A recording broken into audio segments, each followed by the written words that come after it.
தலைப்பு செய்திகள். கிளிநொச்சியில் மணல் கடத்தல் வாகனம் மீது போலீசார் துப்பாக்கிச் சூடு.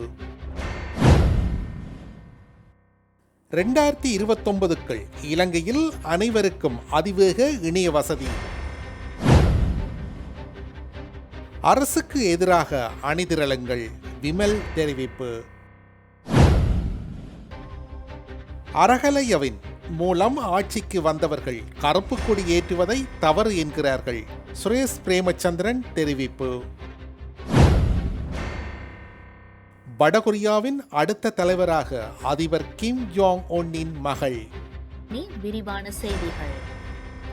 கிளிநொச்சி தர்மபுரம் போலீஸ் பிரிவுக்குட்பட்ட தேராவில் பகுதியில் வெள்ளிக்கிழமை நள்ளிரவு சட்டவிரோத மணல் கடத்தலில் ஈடுபட்ட வாகனம் ஒன்றின் மீது போலீசார் துப்பாக்கி பிரயோகம் மேற்கொண்டுள்ளனர். புளியம்பொக்கனை பகுதியிலிருந்து சட்டவிரோதமான முறையில் மணல் ஏற்றி சென்ற மஹிந்திரா கெப்ரக வாகனம் ஒன்றையே போலீசார் தேராவில் பகுதியில் மறித்தனர். இதன்போது போலீசாரின் சமிக்ஞைகளை மீறி அந்த வாகனம் நிறுத்தாமல் அதிவேகமாக செல்ல முற்பட்டது. இதனைத் தொடர்ந்து அந்த வாகனத்தை நோக்கி போலீசார் 5 தடவைகள் துப்பாக்கி பிரயோகம் மேற்கொண்டனர். இதில் வாகனத்தின் சக்கரம் சேதமடைந்து வாகனம் செயலிழந்த நிலையில் அதன் சாரதி வாகனத்தை விட்டு இறங்கி தப்பியோடியுள்ளார். இந்த சம்பவத்தின் போது எவருக்கும் எவ்வித காயங்களும் ஏற்படவில்லை என தெரிவிக்கப்பட்டுள்ளது. கைப்பற்றப்பட்ட வாகனம் தற்போது போலீஸ் நிலையத்தில் ஒப்படைக்கப்பட்டுள்ள நிலையில் தப்பியோடிய சாரதியை கைது செய்வதற்கான மேலதிக விசாரணைகளை தர்மபுரம் போலீசார் மேற்கொண்டு வருகின்றனர். 2029ஆம் ஆண்டளவில் நாட்டின் ஒவ்வொரு நபருக்கும் அதிவேக இணைய வசதியை வழங்க திட்டமிடப்பட்டுள்ளதாக டிஜிட்டல் பொருளாதார அமைச்சின் அதிகாரிகள் தெரிவித்துள்ளனர்.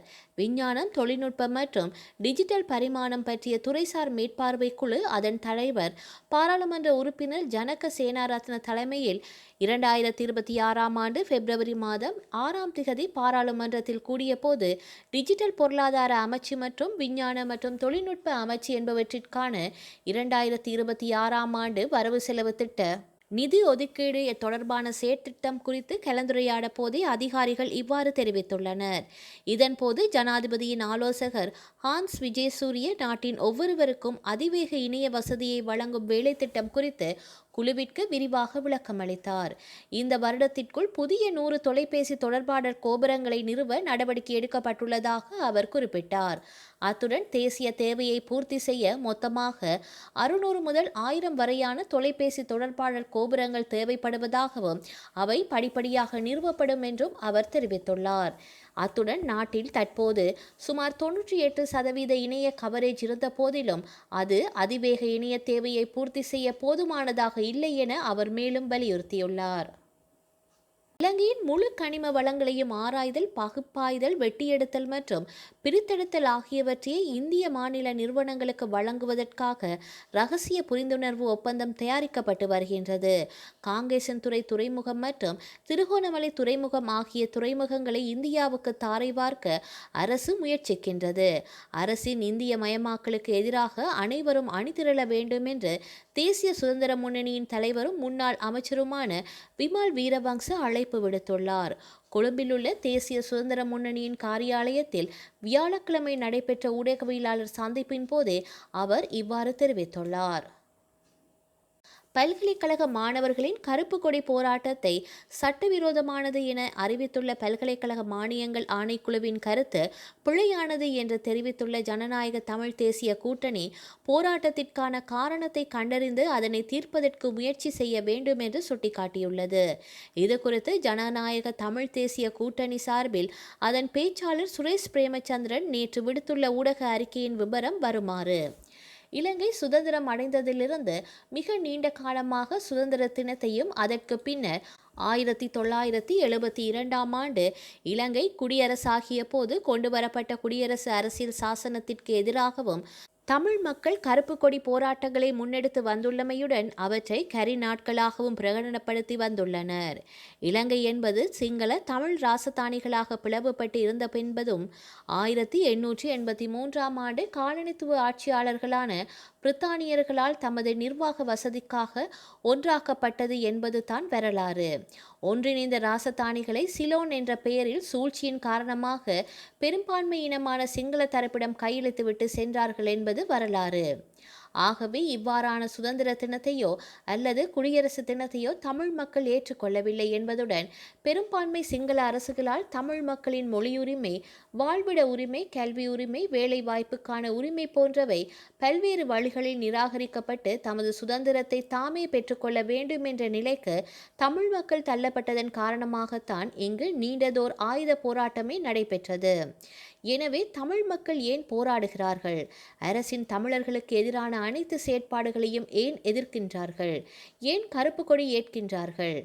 ஏன் ஊர்வலங்களையும் கவனஈர்ப்பு போராட்டங்களையும் நடத்துகின்றார்கள் என்பதற்கு அரசு சரியான தீர்வை கண்டுகொள்ள வேண்டுமே தவிர ஜனநாயக பூர்வமான எதிர்ப்பை காட்டும் மக்களையோ மாணவர்களையோ தண்டிப்பதானது ஜனநாயக விரோதமானதும் சட்ட விரோதமானதும் ஆகும் என தெரிவித்துள்ளார்.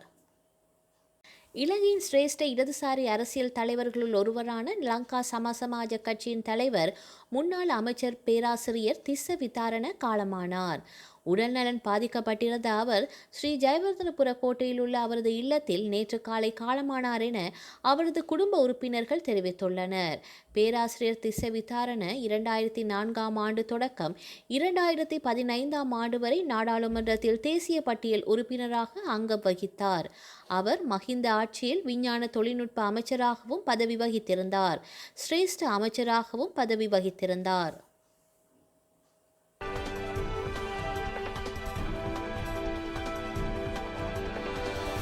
வடகொரிய அதிபர் கிம் ஜோங் உன் தனது 13 வயது மகள் கிம் ஜியோவை தனது அரசியல் வாரிசாக அறிவித்துள்ளதாக தென்கொரியா தெரிவித்துள்ளது. அடுத்த அதிபராக நியமிக்கப்பட வேண்டியவர் என்ற நிலையை கிம் ஜியோ எட்டியுள்ளதாக தென்கொரியாவின் தேசிய உளவு அமைப்பான NIS தெரிவித்துள்ளது. 2012ஆம் ஆண்டு பிறந்த ஜியோ 2022ஆம் ஆண்டு நவம்பரில் கண்டம் விட்டு கண்டம் பாயும் ஏவுகணை சோதனையின் போது முதலில் பொதுவெளியில் தோன்றினார். அதனைத் தொடர்ந்து கிம் ஜியோ இப்போது பொது நிகழ்ச்சிகளில் பங்கேற்பது மட்டுமன்றி அரசாங்கத்தின் கொள்கை முடிவுகளிலும் தனது கருத்துக்களை தெரிவித்து வருகின்றார். சமீபத்திய இராணுவ அணிவகுப்புகள் மற்றும் அரசு கூட்டங்களில் தனது தந்தை கிம் ஜோங் உன்னுக்கு அடுத்தபடியாக அவருக்கு மிக உயரிய மரியாதை வழங்கப்படுவதை NIS சுட்டிக்காட்டியுள்ளது.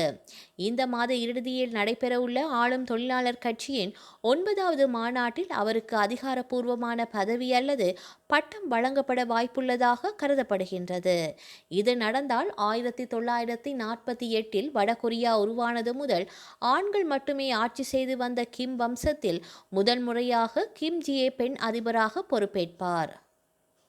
உக்ரைன் ரஷ்யா இடையிலான போரை நிறுத்துவதற்கான புதிய அமைதி பேச்சுவார்த்தை ஜெனீவாவில் அடுத்த வாரம் நடைபெற திட்டமிட்டுள்ள நிலையில் இரு நாடுகளும் மாறி மாறி ட்ரோன் தாக்குதல் நடத்தியதில் 2 உயிரிழந்துள்ளனர். உக்ரைனில் உள்ள கருங்கடல் துறைமுக நகரான ஒடெசாவில் உள்ள குடியிருப்பு கட்டிடம் மீது ரஷ்யா ட்ரோன் தாக்குதல் நடத்தியுள்ளது. இதில் வயதான பெண் ஒருவர் பரிதாபமாக உயிரிழந்துள்ளார். இரு நாட்டு எல்லையில் உள்ள பிரியான்ஸ் பிராந்தியத்தில் உக்ரைன் ட்ரோன் தாக்குதல் நடத்தியது. இதில் ரஷ்யாவை சேர்ந்த ஒருவர் உயிரிழந்துள்ளார்.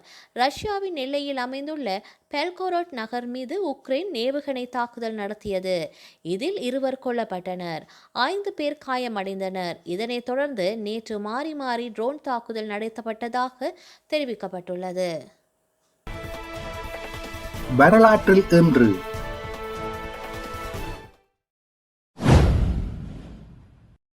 1920 யாழ்ப்பாணத்தில் முதல் தடவையாக அரிசி பங்கீட்டு அடிப்படையில் வழங்கப்பட்டது. 1996 சீனாவின் இன்டெல்சாட் செய்மதி ஒன்று ஏவிய உடனேயே கிராமம் ஒன்றில் வீழ்ந்ததில் பலர் உயிரிழந்தனர். 2001 முழுமையான மனித மரபணு தொகை நேச்சர் இதழ் வெளியானது. 2003 ஈராக்கிய போருக்கு எதிரான ஆர்ப்பாட்டங்கள் உலகெங்கும் 600 நகரங்களில் முன்னெடுக்கப்பட்டன. 8 முதல் 30 மில்லியன் மக்கள் இதில் பங்கு பெற்றினர். செய்திகளை உடனுக்குடன் தெரிந்து கொள்ள உடனே சப்ஸ்கிரைப் செய்து பெல் பட்டனை கிளிக் பண்ணவும்.